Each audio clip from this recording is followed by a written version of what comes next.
Hello guys, നമ്മൾ ഇന്ന് ഉണ്ടാക്കാൻ പോകുന്നത് ഒരു ഹെൽത്തി ഡിഷാണ് വാഴയ്ക്ക തോരൻ. നമ്മൾ വീട്ടിൽ തന്നെ ഉണ്ടാക്കിയ ഏത്തക്കയുടെ വാഴയ്ക്ക വെച്ചിട്ടാണ് നമ്മൾ ഇന്ന് ഈ റെസിപ്പി ഉണ്ടാക്കാൻ പോകുന്നത്. ഇവിടെ ആദ്യത്തെ ഇൻഗ്രീഡിയൻസ് എന്ന് പറഞ്ഞു കഴിഞ്ഞാൽ ചെറുപയറാണ്. അതിനെ നമ്മൾ നല്ലപോലെ കുക്കറിലിട്ട് വേവിച്ചെടുക്കണം. അടുത്ത് നമ്മുടെ ഇൻഗ്രീഡിയൻസ് എന്ന് പറഞ്ഞു കഴിഞ്ഞാൽ വാഴയ്ക്കാണ് നല്ലപോലെ ചെറുതായി കട്ട് ചെയ്തെടുത്തിട്ടുണ്ട്. പിന്നെ അതിനുശേഷം നമ്മൾ കുക്കറിൽ ചെറുപയർ നല്ലപോലെ വെന്ത് വരുന്ന സമയത്ത് നമ്മൾ ആ വാഴയ്ക്കയും കൂടെ അതിലോട്ട് ആഡ് ചെയ്ത് കൊടുക്കാം. നമ്മൾ നല്ലപോലെ ആ ചെറുപയറും വാഴയ്ക്കയും കൂടെ നല്ലപോലെ മിക്സ് ചെയ്യണം. അതിലേക്ക് നമ്മൾ കുറച്ച് കല്ലുപ്പ് ചേർത്തിട്ടുണ്ട്.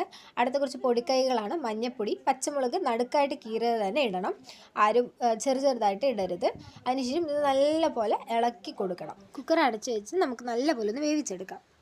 ചെറിയ ഉള്ളിയാണ്, ആരും വലിയ ഉള്ളി യൂസ് ചെയ്തത്. ഒരു പാന് ചൂടാക്കിയിട്ട് അതിൽ ലേശം എണ്ണ ഒഴിച്ചു കൊടുത്തിട്ടുണ്ട്. എണ്ണ ഒന്ന് ചൂടായി വരുമ്പോൾ കടുക് ഇട്ട് കൊടുത്തിട്ടുണ്ട്. പിന്നെ നമ്മുടെ മെയിൻ ഐറ്റമായ ചെറിയ ഉള്ളി ആൻഡ് കറിവേപ്പില ഇട്ട് കൊടുത്തിട്ടുണ്ട്. നല്ലപോലെ സോട്ട് ചെയ്യണം. അത് നല്ലൊരു കളറ് വരും, പിന്നെ സ്മെല്ല് വരും. ബ്രൗണിഷ് കളറാവുന്ന സമയം വരെ നമ്മൾ അതിനിങ്ങനെ ഇളക്കിക്കൊണ്ടേയിരിക്കണം. അതിനുശേഷം നല്ലപോലെ ഇങ്ങനെ ഇളക്കിക്കൊണ്ടിരിക്കുന്ന സമയത്ത് നമുക്കൊരു സ്മെല്ല് വരും. ആ ചെറിയ ഉള്ളി അങ്ങനെ എണ്ണയിലിട്ട് വഴന്ന് വരുന്ന സമയത്ത് നമ്മളെന്ത് ചെയ്യുക, വേണേൽ കുറച്ച് ഉപ്പും കൂടെ ചേർത്ത് കൊടുക്കാം. എന്തിനാണെന്ന് പറഞ്ഞു കഴിഞ്ഞാൽ നല്ലപോലെ വഴന്നേക്കും. ഇതിനിടയിൽ നമുക്ക് കുക്കറിൽ ഇടയ്ക്ക് നോക്കണം നമ്മുടെ ചെറുപയറും വാഴയ്ക്ക എന്തായിന്ന്. അതിനുശേഷം ആ കുക്കറിലുള്ള നമ്മുടെ ചെറുപയറും വാഴയ്ക്കയും കൂടെ എടുത്ത് ഇതിലോട്ട് മിക്സ് ചെയ്യുക.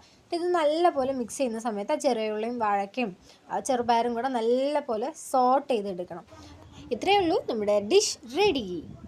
നമ്മുടെ വീഡിയോ ഇഷ്ടപ്പെട്ട് കഴിഞ്ഞാൽ ലൈക്ക് ചെയ്യുക, നമ്മുടെ ചാനൽ സബ്സ്ക്രൈബ് ചെയ്യുക, കമൻറ്റ് ചെയ്യുക. താങ്ക്